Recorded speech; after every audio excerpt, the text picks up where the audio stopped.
Guys, welcome back. Thanks for tuning in to MacD. Today I'm joined by Private Poole. He's been in the Marine Corps for 5 months, and so we have him at a really cool spot where he's just about to finish up his MOS school. But we'll get to all of that later. We're going to start off with our infamous warm-up question. So, Private, I can't hear you. what's your favorite fast food restaurant? Right now, Panda Express. Okay. What's your favorite thing to get from there? Probably the fried rice and chow mein. Okay, that's pretty good. That's pretty good. What's your favorite holiday, and it can be your birthday? Christmas. Christmas? Okay. Just 'cause, or just 'cause of family? Mostly family. I also miss, I remember as a kid, you always look forward to it, so. Okay, that's fair. And the favorite place you've traveled to inside the U.S.?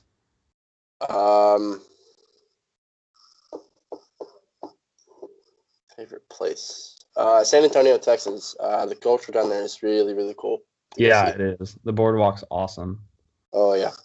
Well, my sister, she plays volleyball, or she used to play a lot of volleyball for club. We go to San Antonio at least once a year. So yeah, I was down there a lot. Okay, so now we're gonna jump right into it. So why military? Why Marine Corps? I was originally go to the Air Force. It's what my dad was, and he recommended it because I didn't have anything lined up for college. And then I had a couple buddies. They were like, I would PT with them. We all gym together. So, and they were Pooleys at the time. And then they got to talking about it, and so I started working at Cracker Barrel, and out of the blue, and all of a sudden I get this random phone call. I answer it, and it's Staff Sergeant Rodriguez. I'll never forget him. Mm-hmm. He's excuse me, is this Camden Poole? I'm like, yes sir. Who's this? He's like, oh, this is Staff Sergeant Rodriguez with the Marines. I was like, oh, okay, cool. My heart kind of lit up. Yeah. And then what else? He ran me through like a quick questionnaire to see if I was even able to enlist, and yeah. After that, we set up a meeting, and we met at school because I couldn't meet outside of school. Yeah. Because I talked to my parents about it, but they weren't up for the Marines, so I was kind of scared too. And well, I want to say, like, he told me I should have told my dad, so I did, and my dad was actually pretty okay with it. I was scared to tell him. God, I was very scared, and it was like a big weight off my chest. So I get done telling him, and then we go and talk to the recruiter, and it was basically, I thought it was a better fit for me than all the other branches. Okay. So. Okay. Cool. Okay, so whenever you've done all this recently, which is so cool for me to talk to you. So whenever you had to leave for boot camp, what was the hardest thing about leaving? Being on your own for the first time. Especially with our generation. I'm not saying like anything bad or anything, but we really don't know how good we have it until a lot of it's taken away. Yeah. I didn't realize that until I got to boot camp, and we waste a lot of food. You don't get showers every night, depending on what you're done. You should get a shower every night. I think it's like communication stuff, talking to people, face to face or phone. You just have letters, so exactly. Yeah. So it's just like it opens your eyes. Yeah, for sure. All right, so let's dive into boot camp a little bit more. Do you have a funniest memory from training? Let me think. If anyone's screwing up or something like that. See, there you go. Trying to think. Oh, yeah. This one's so it's rifle week, and we're shooting, and our kill hat. We didn't have a kill hat at the time. The kill hat we had 2 kill hats. They both left. So we get a third one, and we're like, it's his first week, so he's still kind of like trying to figure it out and stuff. And so after you get done shooting, they have you do what's called a shakedown. It's basically to make sure you have no brass or live ammunition on you. Okay. And you have to stage your rifle on the bench with your ejection port cover facing up while the weapon's unsafe. That's like the biggest thing to harp on is weapon safety, which is a good thing.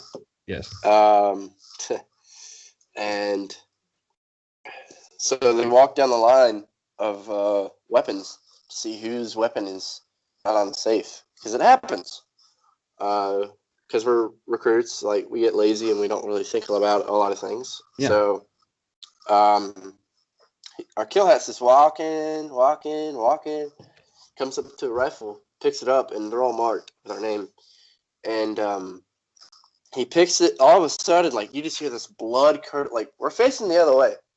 Okay. So, and we're saying this crew has no brass, trash, or live ammunition to be found.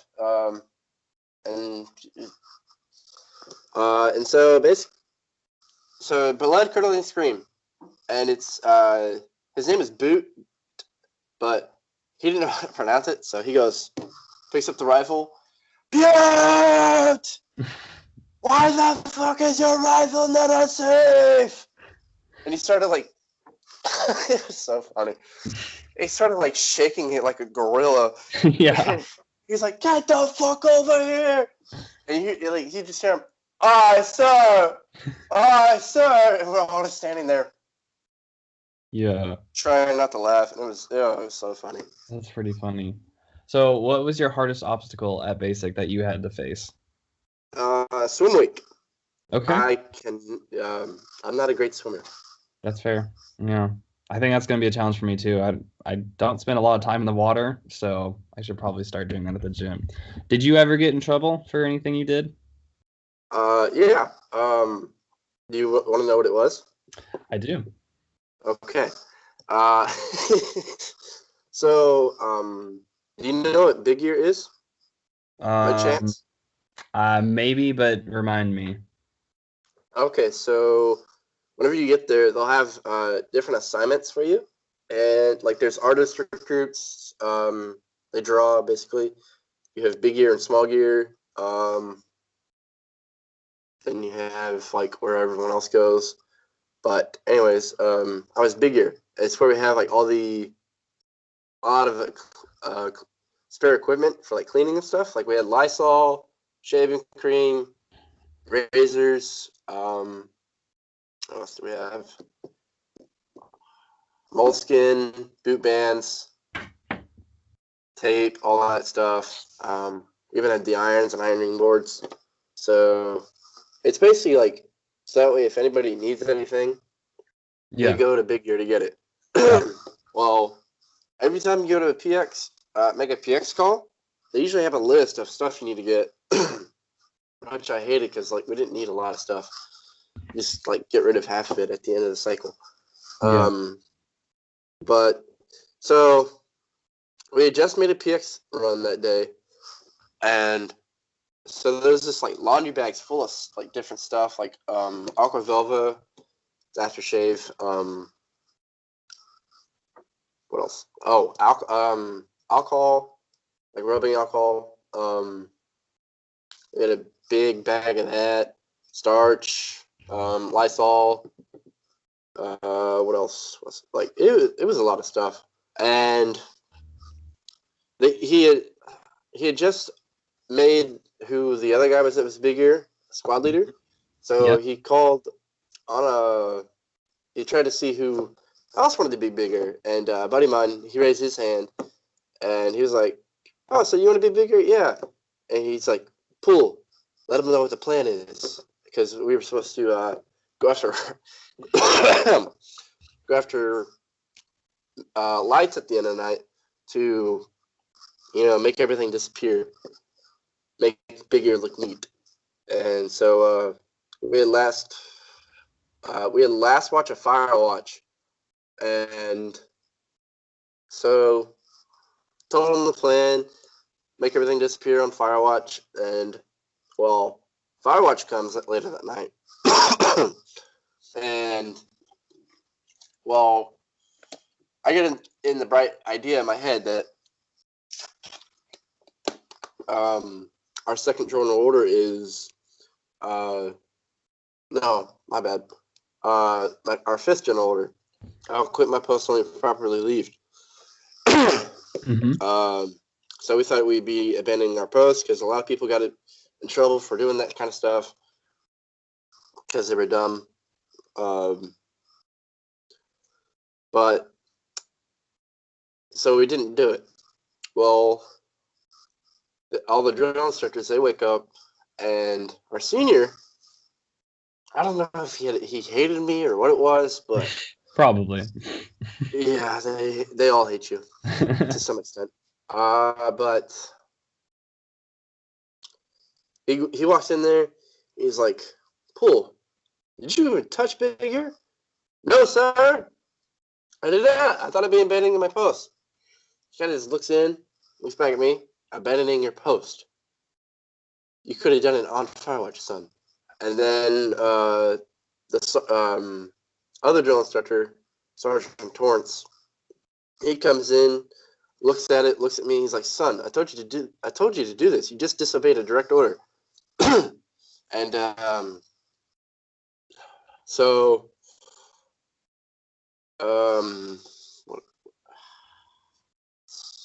I can't. Yeah, basically disobeyed a direct order. He's like, get ready to take your blouse off. You might as well take your blouse off. It's still like 5 minutes to lights. So I ended up not taking my blouse off till like 30 seconds before we turn the lights on. And he's like, "Oh, I see you disobeyed another direct order." And so lights comes. I take off my blouse. I go to run up to my footlocker to put it down, and he's like, "No, just leave it right there." I didn't even take 5 steps, and he started ITing me. I almost broke that morning. I almost did. That was the closest I ever came to breaking. Yeah. He basically said, I will wait till Poole sweats a pool of sweat on the floor. Yeah. It was really bad. He had us, because you're screaming all the time while getting IT'd. And then, like, the worst is when they put you in planks and have you scream. So, but that was probably the worst thing that ever happened to me at boot camp. Yeah. Yeah. So you left boot camp as a private, right? Yes. Okay. That is correct. And so then, comparing MCT to boot camp, how do you compare the two? MCT made me miss boot camp. Okay. That's what I keep hearing, is that MCT is more physical. Yeah, it kind of is, because it's combat training.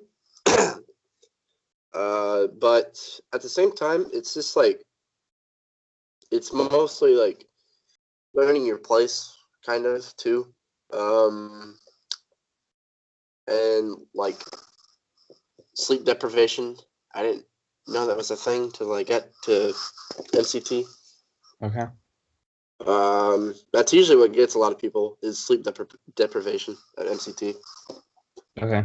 I didn't even know they were keeping up that late or that often. Yeah, they kept us up till like 2 o'clock in the morning one night, and we had to get up at like 4. Yeah. Okay. So let's move on to your MOS school, which is where you're at now. So, where are you training to be, and what are you training to be? Where am I training to be in?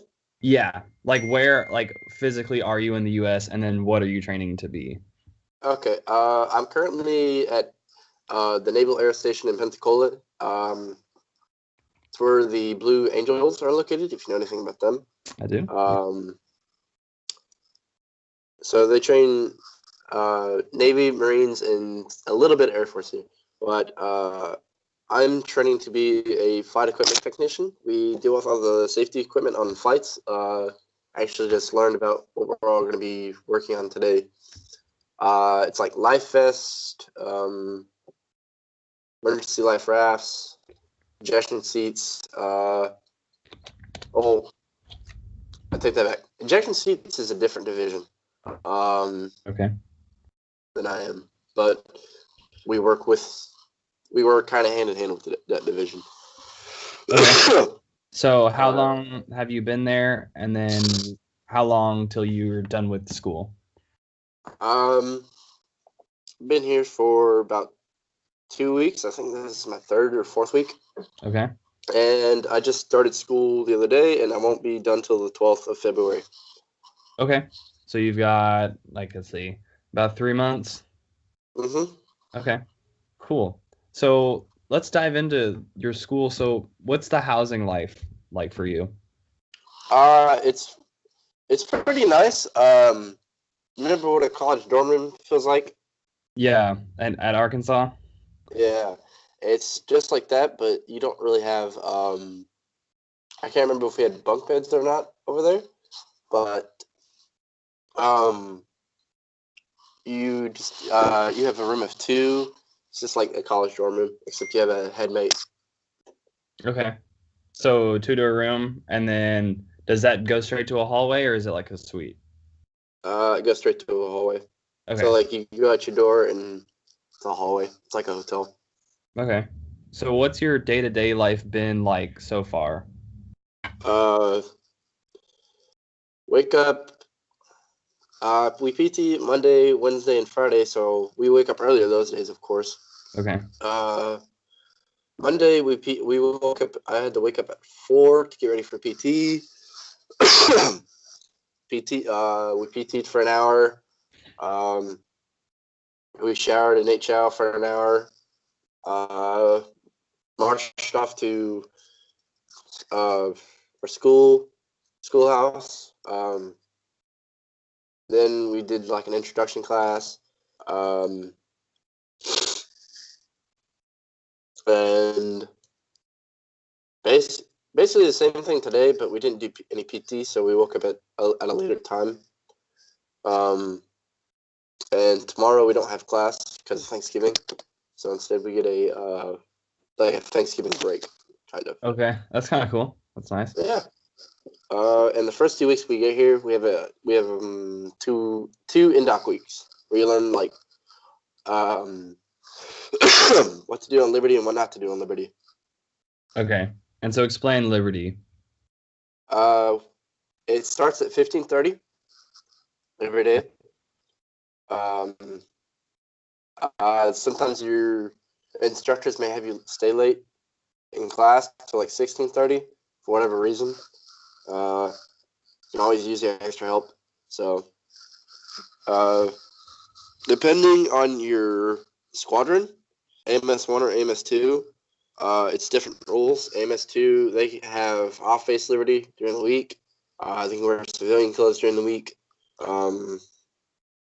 For my squadron, AMS1, liberty during the week is, we call it a C1 condition. It's condition 1. Basically means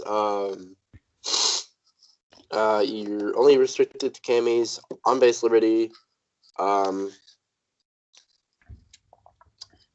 That's about it, basically. The only difference between actual condition 1 and liberty is drinking if you're of age. Okay. But if you're underage, don't drink. Right. And then weekend liberty is like you get to wear your civilian clothes. You have to go off base. You have to like chill out for the weekend. Yeah. So is that every weekend? Yes, unless you have condition 1 for the weekend or if post. Gotcha. Okay. Awesome. That's all the questions I have. Thank you so much for your time. Thank you for your service and thank you for your commitment. God bless you. Thank you. Thank you.